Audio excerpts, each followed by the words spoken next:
Grandma's Red Kitchen Cottage Farmhouse. Once upon a time, in the heart of a wide, sun-kissed meadow, there stood a charming red cottage farmhouse. It was a place where the air smelled of fresh earth, blooming roses and homemade pies cooling on the windowsill. But the true heart of the home was the kitchen, a vibrant, inviting space painted in a rich, cheerful red that made everyone feel instantly at home.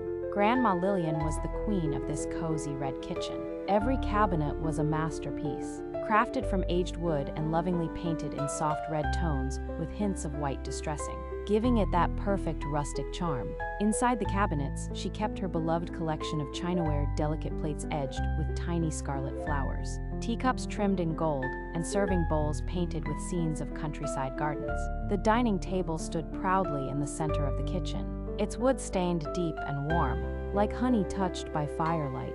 A beautifully embroidered tablecloth, stitched with red and white threads, was always spread across it, a gift from Lillian's own grandmother, passed down with love. Above the table, an old iron chandelier hung with little lanterns that gave off a soft, golden glow, especially in the evenings when the family gathered. The shelves overflowed with colorful mixing bowls. Copper pots gleamed on the stove, and rows of neatly stacked red and white striped dish towels added a playful, cozy touch. Every morning, the kitchen came alive with the sounds of clinking china, the soft rattle of spoons stirring tea, and the happy chirps of sparrows outside the open windows. Grandma Lillian would hum her favorite songs as she prepared hearty farmhouse meals, baskets of warm bread, fresh butter, roasted vegetables, and sweet berry pies.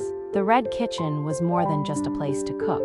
It was a place of stories, laughter, and memories, a place where grandkids would sit at the table with flour on their noses, helping Grandma bake cookies, a place where every cupboard held a secret, every plate a story, and every meal was a celebration of love. And so, in that beautiful red cottage farmhouse, wrapped in the arms of its kitchen, generations grew up with full hearts and happy bellies, carrying the memory of Grandma's Red Kitchen wherever life would take them.